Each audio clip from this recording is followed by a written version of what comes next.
mandé la invitación, Silvio, a ver si podés aceptarme. A ver. Hola, ¿me escuchan? Sí, se te escucha bien, pero no se ve la imagen. A ver, ahí está, ahí Ahora estoy. sí, ahí estamos, ahí Estaba estamos. dando vuelta a la cámara. ¿Qué tal? Ah, ¿Cómo estás? ¿cómo le va? ¿Todo bien? Bien, bien, muy bien. Perfecto. Listo, voy a acomodar un segundo acá y ya damos comienzo. A ver, ahí estamos. Bueno, ¿no? Muy bien. Así que bueno, para empezar, mi nombre es Gonzalo Vera, soy miembro de la Asociación Civil Río Paraná, de la Juventud, y hoy tenemos un vivo especial con la diputada provincial de Santa Fe, Silvia Malpesi, quien también es presidente del Partido Libertario y es abogada y docente en la Universidad Nacional de Rosario. Así que bueno, Silvia, ¿cómo estás? ¿Qué tal? Un gusto. ¿Cómo estás? Muchas gracias por invitarme a participar del vivo. Oh, por favor, gracias a usted por aceptar la invitación, ¿no? Así que, bueno, sin más preámbulo, quería comenzar el vivo preguntándole a usted qué opina acerca de esta polémica de las últimas horas de los senadores que se han subido el sueldo. Sí, sí, realmente un tema un tanto ríspido en lo que hace, por ejemplo, a la doctrina, ¿no es cierto?, en relación a si el legislador debe o no cobrar un sueldo llamado dieta, que yo a veces de broma en clase digo dieta de engorde, porque suelen ser montos abultados. E incluso existe parte de la doctrina que sostiene que estas personas, los legisladores, yo me incluyo, podrían incluso trabajar sin recibir una contraprestación, porque salvo muy escasos supuestos en los cuales puede haber un conflicto de intereses, la mayoría puede seguir realizando sus actividades privadas y recibiendo sus remuneraciones. Más allá de eso, bueno, muchos dicen si realmente se va a dedicar a la tarea de legislar y le va a llevar su tiempo, puede tener, por supuesto, derecho a recibir una contraprestación. La cuestión se torna eludosa en cuanto al monto. Y más que nada viendo cómo está hoy Argentina, ¿no es cierto? Un país devastado por tantos años de populismo, de lo que se ha de llamar populismo, de socialismo, de inseguridad jurídica, de presión tributaria alta. La gente está cansada, la gente realmente quiere un cambio y un cambio verdadero.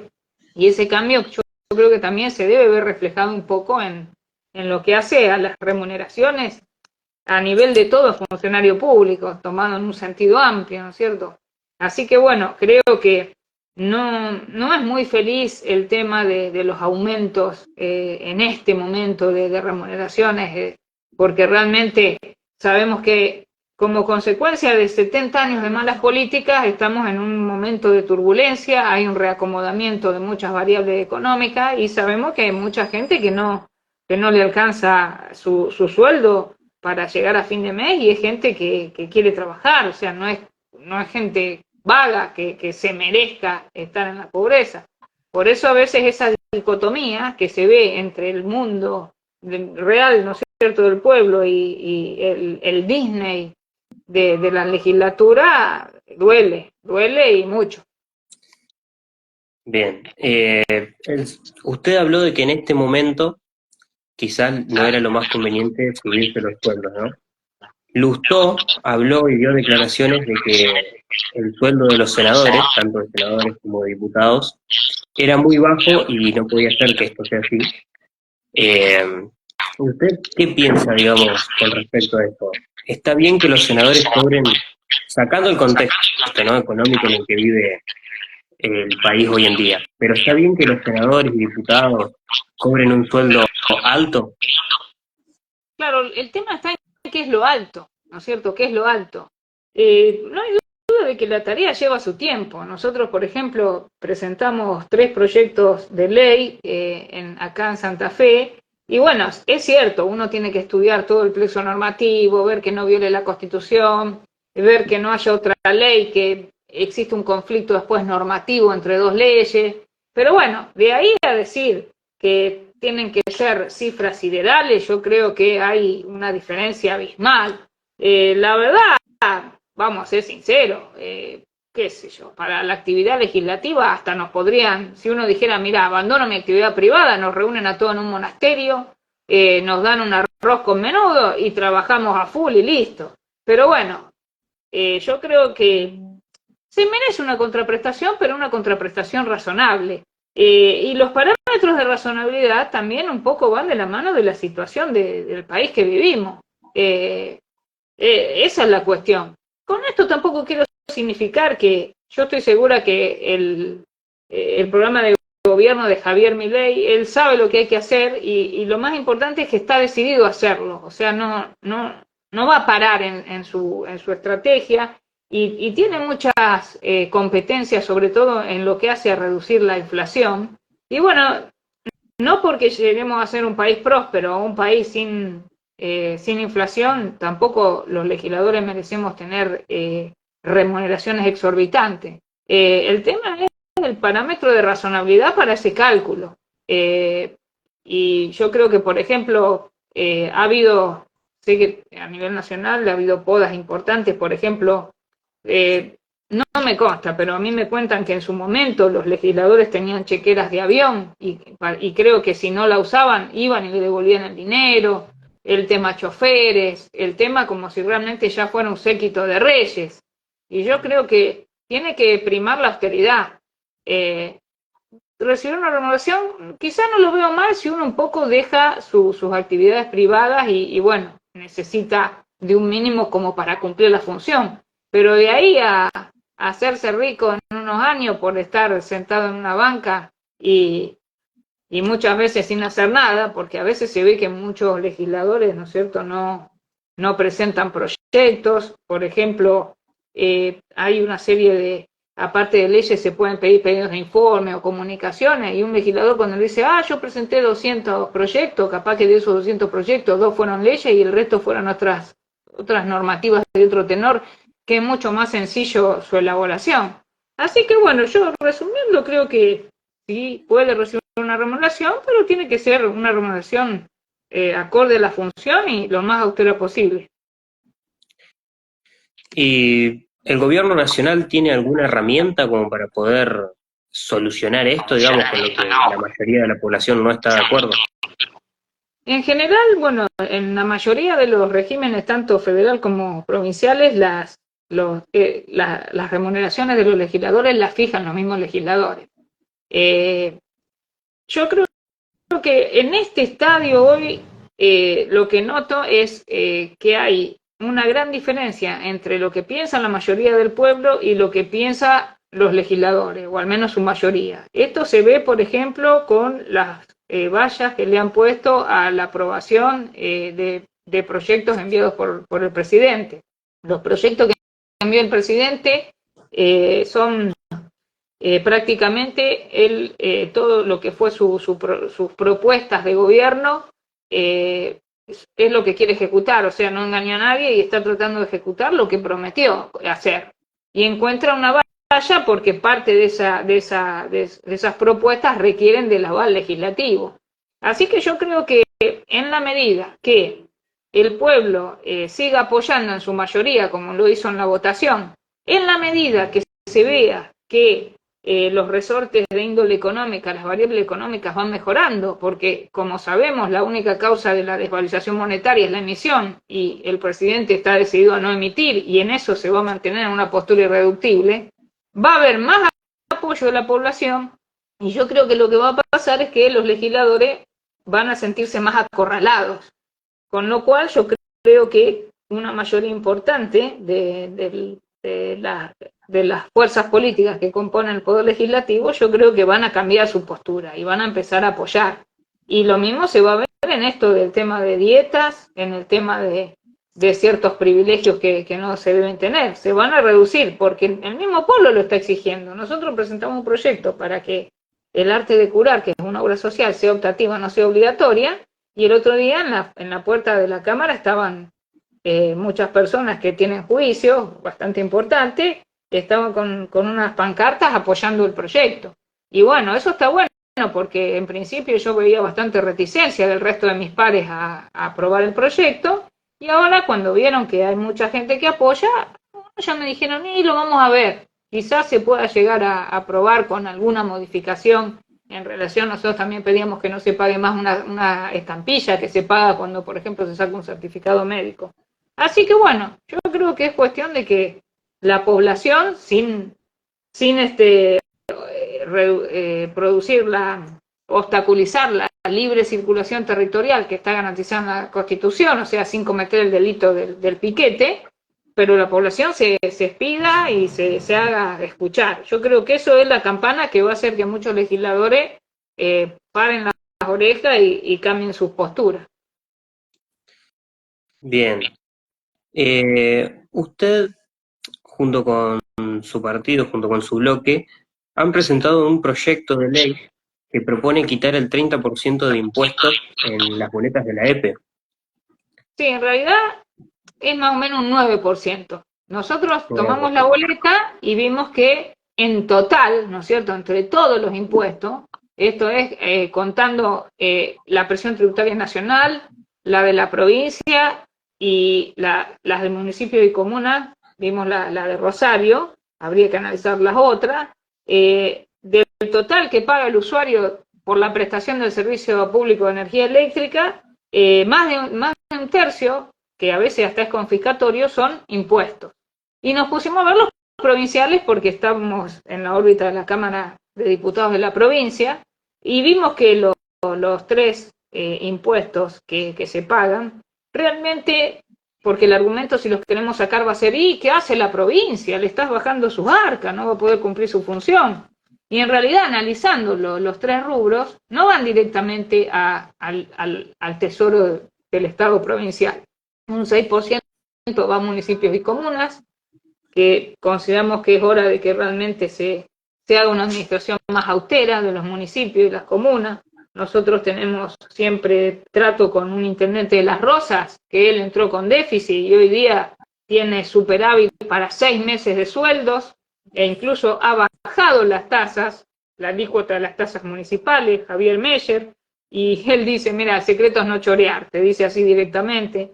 Después tiene un 1,5% que va para un fondo que es para la electrificación rural, y en ese caso nosotros sabemos que si alguien tiene un domicilio en zona rural y pide que le pongan el servicio de energía eléctrica, tiene que pagar todo, hasta el último poste para que le llegue a su domicilio rural en el campo.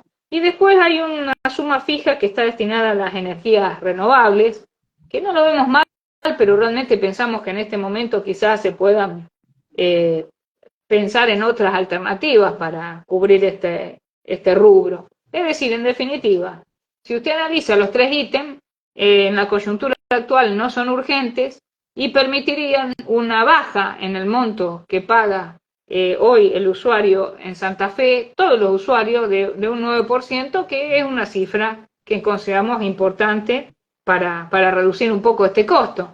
Y bueno, presentamos este proyecto y ojalá nuestros pares, hemos hablado con algunos, en general notamos bastante reticencia porque la mayoría de los legisladores son de ideas bastante opuestas a las libertarias, pero siempre una norma para que se sancione requiere de un consenso, requiere de un acuerdo, y bueno, estamos tratando de lograrlo. ¿Usted cómo ve no solamente al Congreso provincial, sino también al gobierno provincial? ¿Cree que quizás alguna de estas leyes que ustedes propongan puede ir de acorde con el lineamiento que sigue el Ejecutivo provincial?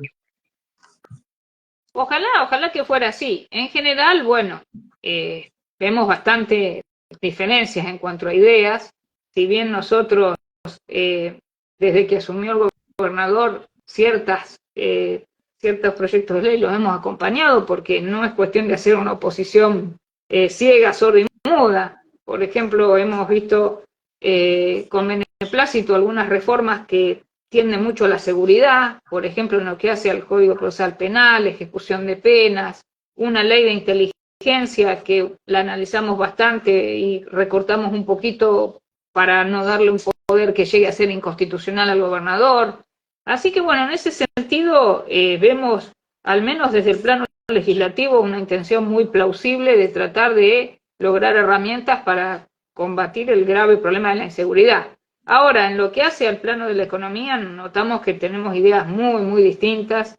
En general, hablando, ¿no es cierto?, con los legisladores del bloque mayoritario, la mayoría de ellos son bastante reglamentaristas, o sea, ellos en su idea, en su ideología, consideran que las soluciones pasan por reglamentar, raro que sea dar libertad, por poner presión tributaria. Así que bueno, en eso la verdad que somos bastante distintos. De todas formas, yo creo que siempre hay que tratar de consensuar, siempre tratar de dialogar y en alguna ley tratar de poner límites, en otra tratar de convencer respecto de por qué se podría sancionar.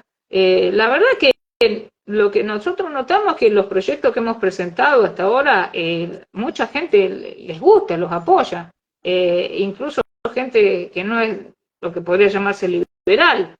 Por ejemplo, en el tema de IAPOS, que también presentamos para que la obra social sea optativa, nos llevamos una gran sorpresa porque mucha gente nos decía, pucha, yo estoy en 2 obras sociales porque tengo 2 actividades y la verdad que IAPOS la pago y no la uso.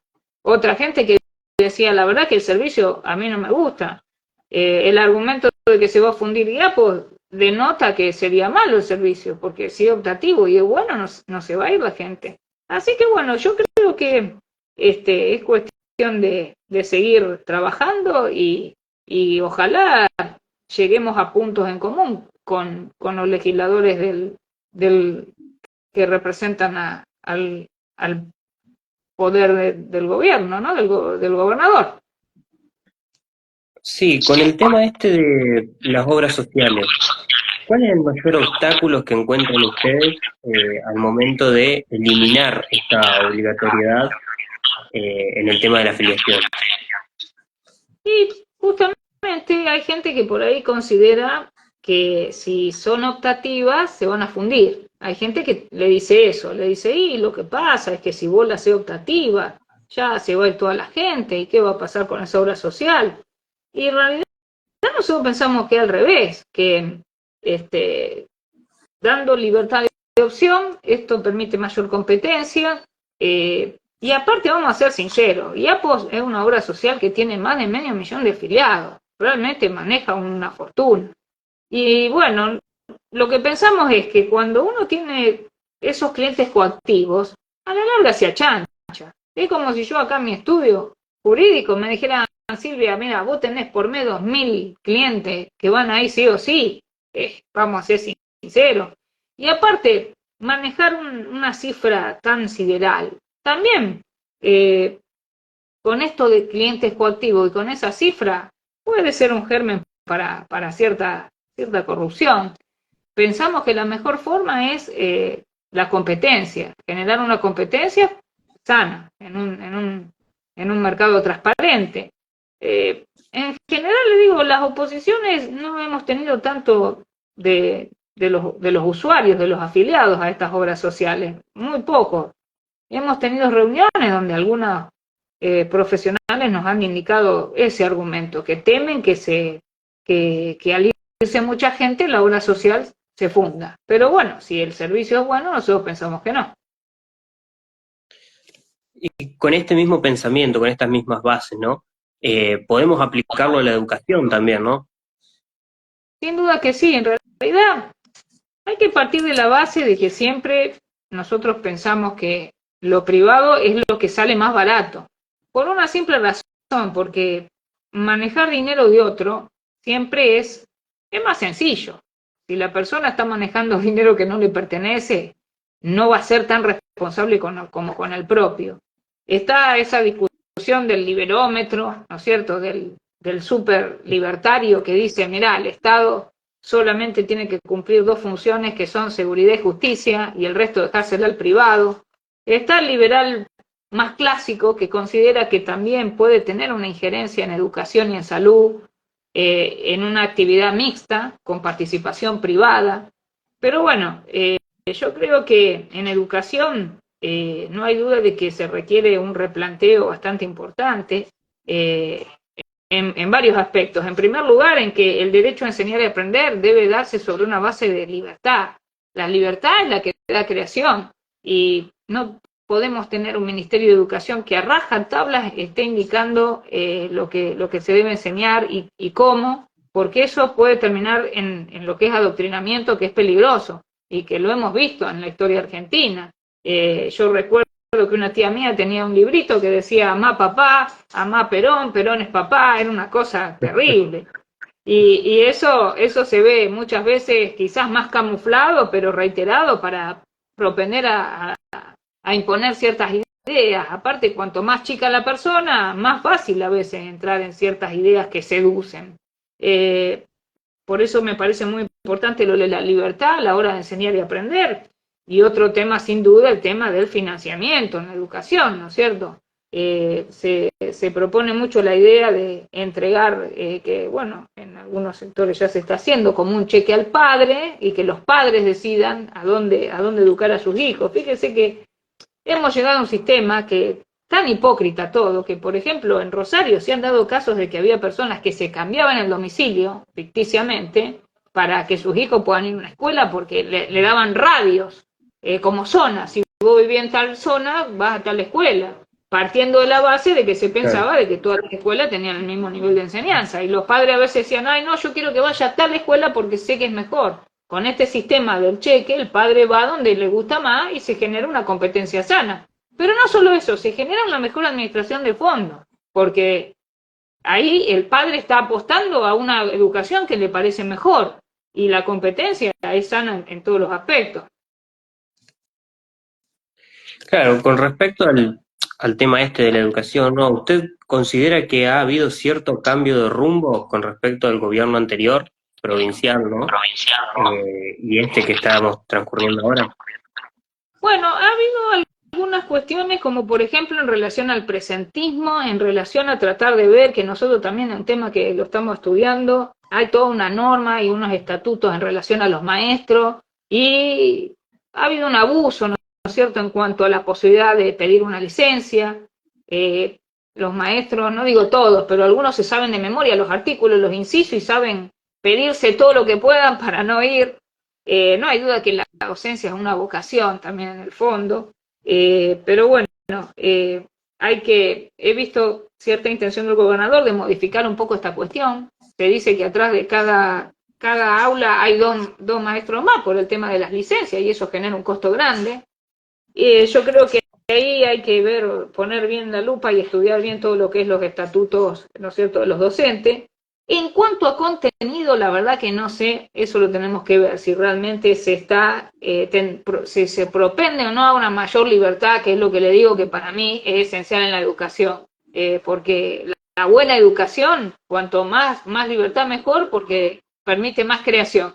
No sé si en ese aspecto se está haciendo, eso lo tendría que ver. Bien, perfecto. Usted anteriormente había mencionado la cantidad de obstáculos que había con respecto a las leyes que se presentaban y demás. ¿Cómo es todos los días, esa batalla, ¿no?, en el Congreso para intentar traerle un poco más de tranquilidad, ¿no?, al pueblo, a la persona que trabaja? Sí, en realidad, bueno, primero le digo que la idea de un proyecto, o sea, la esencia de un proyecto de ley, la puede tener cualquier persona, o sea, no es que haya iluminados. No hay duda de que es cierto que cuanto mayor preparación, mejor, ¿sí? Pero este requisito de la idoneidad, yo creo que se puede dar en cualquiera persona honesta y que tenga ideas. Y siempre detrás de un proyecto, siempre toda norma jurídica tiene un sustrato ideológico, tiene una base normativa. Por ejemplo, nuestra Constitución Nacional, si bien ha tenido reformas, responde a una idea liberal de 1853. No es lo mismo una constitución liberal que una constitución socialista. Y eso también se puede reflejado en un proyecto de ley. Cuando se hace un proyecto de ley, como le comentaba, ¿no es cierto? Se estudia, se tiene la idea, se estudia, se empieza a ver todo el ordenamiento vigente para ver si hay un choque o no. Y una vez que se presenta, que ahora se presenta por internet, veo que está todo muy, yo ya soy un poco grande, pero bueno, está todo informatizado. La tarea es esa tarea de convencer, ¿sí? De empezar a hablar, de tratar de mostrarle a los otros las ventajas o las desventajas de un tema. Por ejemplo, en esa ley de inteligencia al gobernador se le daban ciertos poderes y charlaba yo con los pares y les decía, mirá, vos ahora de gobernador tenés a una persona que es de tu partido, que pensás que todo bien, le digo, pero tened en cuenta que nosotros legislamos para el futuro, las leyes siguen rigiendo y en una de esas puede ser un arma peligrosa con una persona autoritaria o que quiera tener, querer ser totalitaria. Y bueno, uno habla, charla, trata de lograr ese consenso y bueno, trata de convencer al resto en una tarea que es una tarea que lleva su tiempito. A veces hay normas donde existe un consenso rápido y a veces no. Pero bueno, es todo un trabajo en el cual yo creo que se requiere el diálogo y también se tiene muy en cuenta que, bueno, uno sabe las ideas que tiene cada uno, cuáles son sus ideologías, hasta qué punto el otro va a aceptar o no la sanción de una ley cuyo autor no responde a su idea, pero que quizás es como cuando se celebra un contrato. Hay un punto en el cual logran ponerse de acuerdo las pretensiones y sancionarlas. También hay que tener en cuenta que está el juego de las mayorías, ¿no? Cuando las mayorías, a veces, por ejemplo, lo que noté en esta legislatura, es que a veces nos envían proyectos de ley muy sobre la hora de la sesión. Yo no tengo problema en estudiar las cosas, estamos para trabajar, pero yo siempre les digo, traten de enviarlas al menos un día antes, porque el título de la ley puede ser hermoso, pero uno tiene que leer el contenido. Y a veces una coma, un punto, le puede cambiar mucho el sentido de un artículo. Así que es importante leer bien para poder votar a conciencia. ¿Usted cree que eso se debe a una estrategia de los legisladores? Ellos dicen que es porque están muy ansiosos, que están apurados, que tienen efervescencia, pero podría llegar a ser una estrategia, porque en nuestro sistema acá en Santa Fe tienen la mayoría. El que gana se lleva 28 de los 50. Y bueno, puede llegar a ser. Pero bueno, eso es todo un juego en la Cámara, ¿no es cierto? El juego de poder. Tratar de buscar consenso con el grupo que uno ve que es más afín para lograr empezar a imponer y negociar para que salga la mejor ley siempre desde la perspectiva de las ideas libertarias en este caso. ¿Y cómo fue para usted, que no tiene un antecedente político, ingresar en este mundo, ¿no? ¿Fue fácil, fue difícil, se tuvo que acostumbrar a ciertas cosas que por ahí no Y estaba la verdad acostumbrada? ¿Cómo fue este? fue bravo, fue bravo. Fue bravo porque yo digo que la Cámara es como un Disneylandia. Usted entra a la Cámara y a veces hasta me río. Cualquier tema que usted lance, los legisladores hablan como si fueran todos sabios.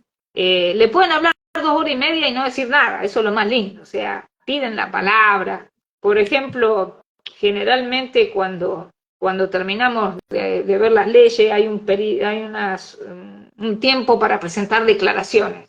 Y se la pasan haciendo declaraciones contra el gobierno nacional. Casualmente ayer pedí la palabra y les dije, viste, mira, esto no estamos en una tribuna para venir todas las sesiones a criticar. O sea, no le niego el derecho de expresión, el derecho de petición, que lo tenemos todo, pero ubiquémonos un poco, le digo. No hay una sesión, cualquier cosa que telan, que en un acto Milei haya hecho una mueca, todo es para criticar permanentemente. Yo digo, no hay criticar, pero venimos acá, le digo, a cumplir con la Constitución provincial y a hacer leyes provinciales, ¿no? No tenemos que usar esto como un escenario político para el show.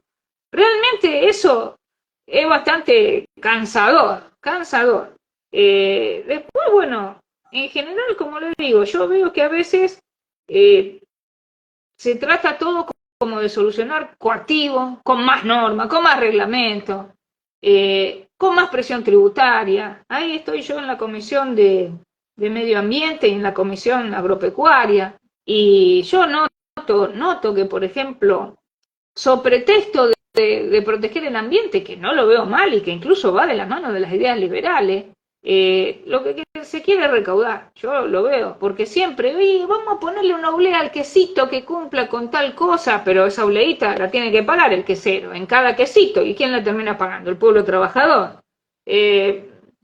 Y eso no va más. Vamos a hacer un registro de todos los pescadores. ¿Para qué querer un registro de todos los pescadores? Pero que paguen cuando se inscriben al registro por medio. O sea, la idea de sacar está siempre presente. Y la verdad que la gente ya sabe, la gente lo que quiere es libertad, quiere menos presión tributaria. Y uno entra y es como Disney, hasta en el clima como Disney, porque en la ciudad de Santa Fe hace calor, pesadito. Me acuerdo la segunda sesión, yo me llevé un pullover, en mi casa me decían, te volviste loca mamá, que va en pullover. Y adentro es un frío, ponen el aire acondicionado de una cámara frigorífica, lo que debe salir porque el recinto es grande. Así que realmente yo esperaba esto, pero sí, es terrible, la verdad es que es terrible estar ahí. Es tremendo, todo lo que contás de las vivencias es tremendo lo que ocurre ahí adentro. Sí, es duro, es duro. Yo suelo llevar la Constitución y a veces me cargan, porque me la ven. Yo doy clase de constitucional, mi Constitución ya está bastante viejita, pero yo la llevo porque si yo veo un choque normativo, lo digo, y le digo, mirá, lee el artículo. Y a veces me dicen, siempre con la obsesión, le digo, andale un poco vos, porque vamos a ser sinceros, gran parte del problema en Argentina es que todas las normas son inconstitucionales. Es así la cosa.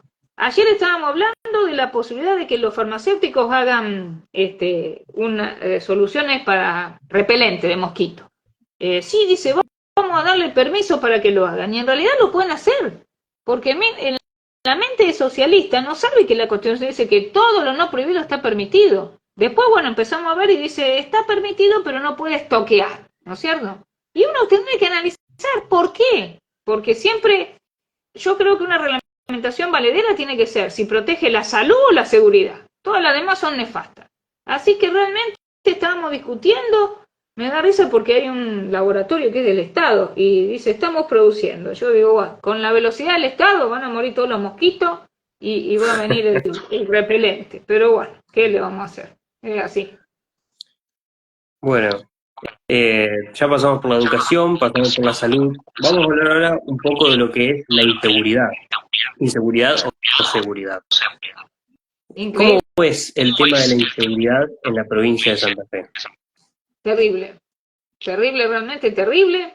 Con contarle, mire, una vez yo estaba acá, esta es mi oficina, y acá hay una ventana, esto da calle Pellegrini. Y me acuerdo que había habido un problemita en otro distrito del Partido Libertario.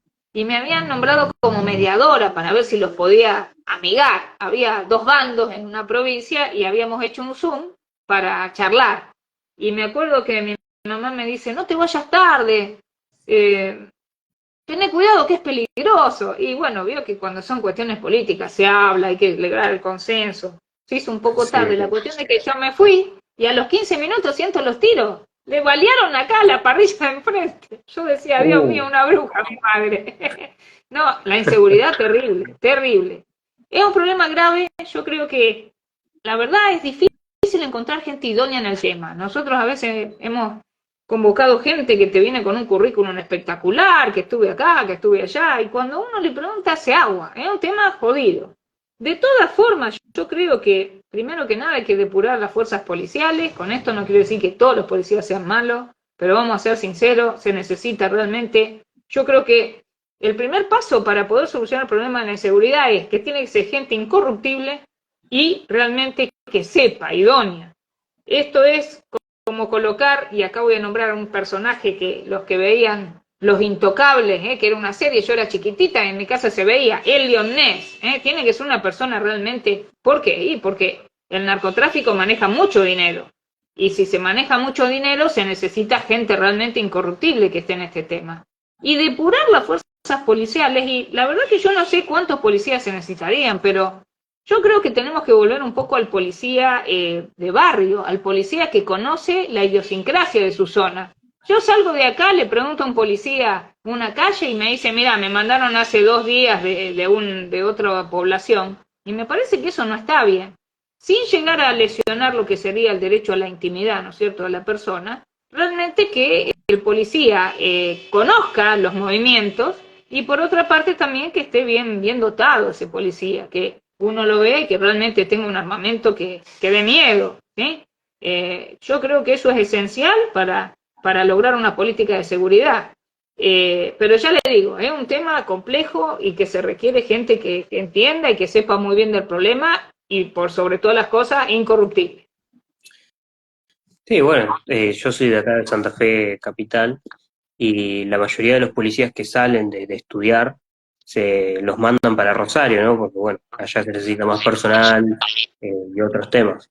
Y bueno, yo me imagino que un policía de acá, que está criado acá, que conoce las calles de acá, en Rosario le debe ser sumamente difícil poder manejarse y enfrentar el peligro. Sí, sí, aparte acá ya el valor vida no existe. Yo si me voy tarde, vivo una cuadra, no llevo ni celular ni nada porque sé que por sustraerlo te matan. O sea, ya no es una cuestión de una amenaza, sino que corre riesgo la vida por cualquier cosa. Doy clase en la facultad por Oroño y muchas veces sienten gritos que a alguien le sacaron una cadenita. O sea, ya es una situación realmente que es insoportable lo que se está viviendo. Se necesita realmente hacer algo urgente. Ya le digo, no, creo que tiene que ser alguien muy idóneo para saber cómo, pero al menos poner a alguien incorruptible y que se depuren las fuerzas policiales, yo creo que es esencial. ¿Y qué opinas eh, con respecto a las cárceles y también a la edad, al mínimo de edad en el que una persona puede ir presa, ¿no? Eh, no hace mucho escuchábamos a Lewandowski, quien era candidato a gobernador de la provincia de Santa Fe por el peronismo, que el que mató al playero en Rosario decía que era un pobre chico de 15 años, que estaba en OJ, que no tenía nada que ver. Increíble. El tema. Bueno, si uno va a la Constitución, ahí dice que las cárceles son sanas y limpias para seguridad y no para castigo. Un poco claro, porque ahí se discute cuál es la finalidad de una pena, ¿no es cierto? Si es castigar para que la persona diga, no voy a cometer más nada porque estoy sufriendo mucho. Otra postura dice que es repersonalizar, hacerla buena a la persona. Más allá de eso, en la postura que esté, es cierto que las cárceles hoy día deja mucho que desear a veces. Con esto no quiero decir que la persona tenga que estar en un hotel 5 estrellas. Un mínimo de dignidad en cuanto a la ejecución de la pena no hay duda. La pena privativa de libertad es una pena dura, porque vamos a decir la verdad, se le despoja a la persona de un valor muy importante que es su libertad. Pero yo creo que, bueno, se necesita, ¿no es cierto?, una reestructuración en cuanto a la cárcel y ver también otro tema, cómo se financia esa cárcel. Yo no podía creer que en un momento había un sindicato de presos, es una locura, que tenían un sueldo. Yo digo, pero Dios mío, a alguien si le va mal en la vida van a delinquir para entrar ahí, por lo menos tener un sueldo y decir estoy en el sindicato que defiende mis derechos. Una locura, pero total. Como le digo, ¿no es cierto? Creo que hay una dignidad humana que hay que respetar y a veces es difícil esto porque la gente está muy cansada de la inseguridad y hay gente que realmente pasa algo y si lo agarran al delincuente lo patean, le pegan y es una reacción de la gente porque la gente ya no puede vivir en paz, pero es peligroso realmente. Por eso considero que tiene que haber una cárcel, como dice la Constitución, ¿no es cierto?, sana y limpia, donde se cumpla la pena privativa como debe ser y ver también el tema de quizás reformular el financiamiento de esa cárcel. Y con respecto a la edad en la que la persona puede ir preso, Y en respecto a la edad, claro, el tema de la edad se fija teniendo en cuenta si la persona ya tiene pleno discernimiento. Se considera que quizás una persona de muy baja edad no comprenda, no tenga pleno discernimiento sobre la que está haciendo algo malo. Pero claro, hoy día, vamos a ser sinceros, se ha evolucionado mucho. Los chicos ya a los 2 años están con su celular, En casa nosotros cuando almorzamos apagamos internet porque si no las respuestas vienen con delay. ¿Cómo fue la escuela? Bien, claro, están ahí. Bueno, no hay duda de que todo esto ha sido una invención espectacular. Ya casi no se va más a la biblioteca, ya se mandan las postales por internet, no se hacen por escrito la carta que tiene otro valor para mí. Pero bueno, eso hace también que quizás el nivel de discernimiento ya sea a menor edad. Así que realmente yo no veo mal que se haga una reducción en cuanto a la edad de imputabilidad, siempre y cuando se llegue a ese consenso en relación a que realmente ya entiende lo que está haciendo. De todas formas, supóngase que una persona que no tiene la edad, eso no quiere decir, si bien no va a tener una pena punitiva, debe tener un régimen de rehabilitación. Son todas cuestiones a plantear, pero en principio yo estoy a favor de que se baje la edad de que merezca un reproche penal la persona, porque yo creo que hoy día entiende plenamente y sabe lo que hace y hace lo que quiere a una edad más baja. ¿Y cuál es el mayor obstáculo que ves con respecto a esta posible ley? A esta ley, digamos, porque algo se presentó del gobierno nacional, ¿no? Sí, en realidad hay un cierto sector que se ha dado a llamar garantista, con las ideas de Zaffaroni, que un poco se oponen a todo esto. Yo veo peligroso, a veces se dice garantista en forma peyorativa. Es garantista, como la idea que defiende al ladrón o al homicida. Cuando en realidad, viéndolo desde un punto de vista constitucional, las garantías son mecanismos para hacer valer nuestros derechos, ¿sí? El habeas corpus, el amparo, hoy día el habeas data también, son herramientas para proteger nuestros derechos. Recordemos que en definitiva la Constitución es una herramienta para poner límites al poder del gobierno. Por eso yo, en ese sentido, interpretándolo en ese sentido, soy garantista, ¿sí? Lo que pasa es que lamentablemente hay toda una movida que viene de una ideología que realmente tiende a entorpecer esto, a entorpecer la cuestión respecto de bajar la edad de imputabilidad, en el tema de ejecución de penas, a ser muy proclives a la excarcelación, a que no haya penas privativas de libertad, y yo creo que eso, en definitiva, eso favorece la delincuencia.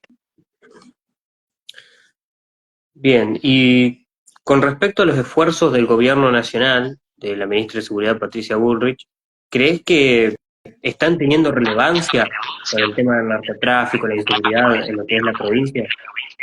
Sí, se está viendo un resultado, pero yo creo que para que sea más fructífero ese resultado, más eficiente, es imperioso lograr una coordinación entre lo que son las fuerzas nacionales y las provinciales. O sea, tienen que trabajar en forma coordinada para lograr una buena tarea y cumplir objetivos.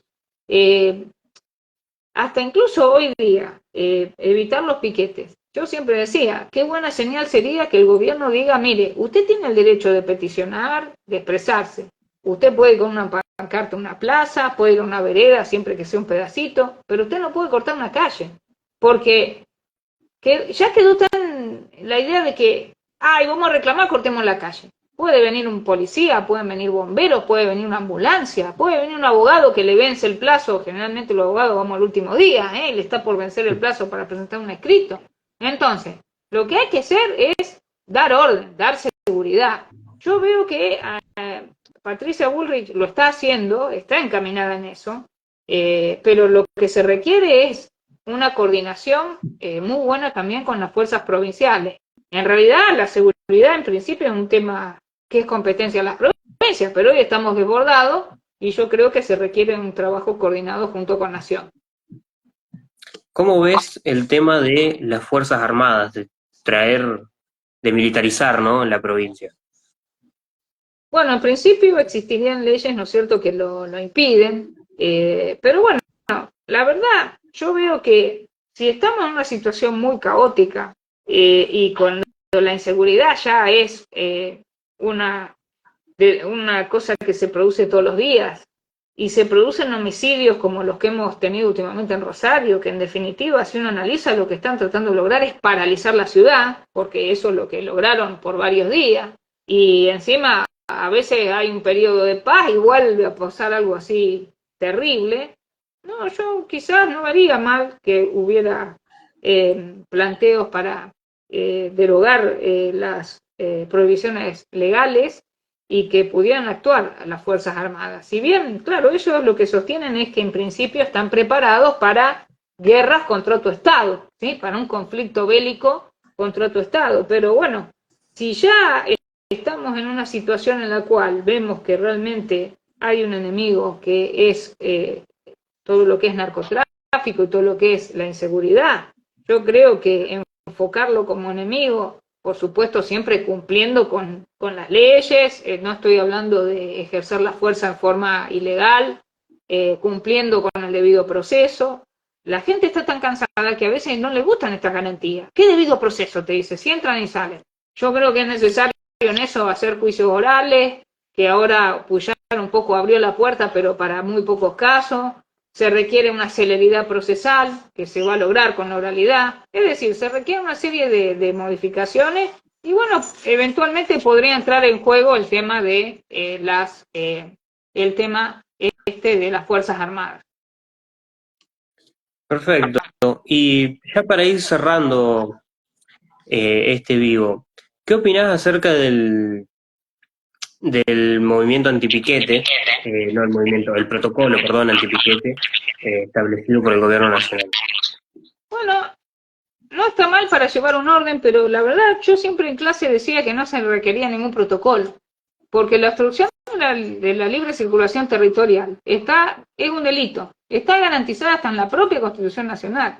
Y decidir sacar a la gente de la calle es un acto administrativo que tiene una autosuficiencia. Es uno de los casos que se llama de ejecutoriedad propia. ¿Qué quiere decir esto? La propia administración pública por sí misma tiene potestad constitucional para sacar a una persona de un bien que puede ser una plaza, que puede ser siempre que esté obstruyendo. Si yo, por ejemplo, digo, ay, cobro poco, yo como profesora me voy a poner una carpa y me instalo en la plaza San Martín, con mi constitución, un termito, y ahí estoy. No, me van a sacar de los pelos que tengo unos rulos. No, ahí no se puede. La propia administración pública tiene lo que se llama potestad y no necesita orden judicial. Por ejemplo, si uno no paga los impuestos, no viene un ejecutor fiscal Rambo y dice, Silvia, pagame o te mato. No, tiene que iniciar un juicio. En este caso se da un acto administrativo en el cual tiene poder para ejecutarlo la propia administración. Y no, en realidad no requiere ningún protocolo, porque incluso por razones de seguridad, tampoco es bueno dar a conocer el protocolo. Porque si yo digo, mira, primero nos van a tirar harina, después nos van a tirar agua, después me quedo más.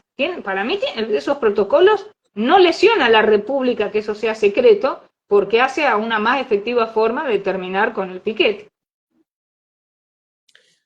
Y entonces podemos decir que fue necesario un protocolo por, digamos, el tema del país que está demasiado corrido de eje.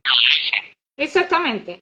El protocolo quizás le dio una mayor motivación sólida para poder ejercer la fuerza, para poder hacer esta represión, tomando la represión en un vocablo jurídico bueno, la represión legítima que hacen las fuerzas para restablecer el orden y mantener la paz.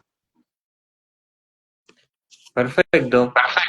Bueno, Silvia, y por último, ya para concluir, ¿crees que en algún momento en el futuro se pueda llegar a ganar esta libertad, ¿no? Y a hacer que estos brazos del Estado puedan acortarse un poco más? Sí, no digo que sí. Yo creo que lo que le debemos y tenemos que agradecerle mucho al presidente Javier Milei es que él fue la persona que logró explicar las ideas de la libertad con un lenguaje claro, con un lenguaje popular. Y eso hizo que mucha gente abriera los ojos y realmente vemos que cada vez hay más gente. Nosotros lo notamos en el Partido Libertario, que la verdad que por suerte todos los días nos contactan, estamos creciendo en numerosas poblaciones y bueno, la idea es que la gente se sume, incluso siempre digo, de cualquier idea que se sume en la actividad política, porque lo que Javier llama casta, que yo llamo la politiquería, está enquistada porque la gente buena no se mete, no se involucra, porque dice, no, ¿qué me voy a meter? Son todos unos choros, pero bueno, si no se involucra la gente buena, no se saca a la mala. Y bueno, si encima los convencemos de las ideas de la libertad, buenísimo. Yo creo que vienen muy buenos tiempos para Argentina. Yo tengo una esperanza y estoy convencida, porque realmente, primero porque, como decía, el presidente va a tomar las medidas dentro de su esfera de competencia, Poder Ejecutivo, nadie le va a hacer torcer el brazo, no va a haber estos curros, estos que viven de la politiquería, no van a poder hablarle de no tomar una medida o de ser gradual, porque el gradualismo pasmoso es ruinoso, y yo creo que vienen muy buenos tiempos y en Santa Fe va a haber muchas semillas libertarias que yo llamo, o sea, gente que se involucra, que conoce las ideas, que es honesta y que va a ganar en las elecciones y que va a empezar a que se adopten medidas de este tenor en municipios, en comunas, y yo creo que va a volver una Argentina próspera como la que hubo hacia 1890, cuando venían nuestros abuelos o nuestros bisabuelos, que sabían que con trabajo, con esfuerzo, con moneda sana, con seguridad jurídica, con estudios se crecía, no hay duda. Bueno, muchísimas gracias Silvia por haber aceptado la invitación, por participar y por estas palabras que nos has dedicado durante todo el vivo. No, por favor, ha sido un gusto charlar con ustedes. Un saludo para toda la fundación, en especial para Tito Coan. Realmente un prócer, Tito. Un saludo grande para él y para todos por allá. Muchas gracias por Bueno, este espacio. gracias a vos nuevamente, gracias a todos los que nos estuvieron observando. Así que bueno, los dejamos y concluimos el vivo. Chao, hasta luego. Nos vemos, Silvia.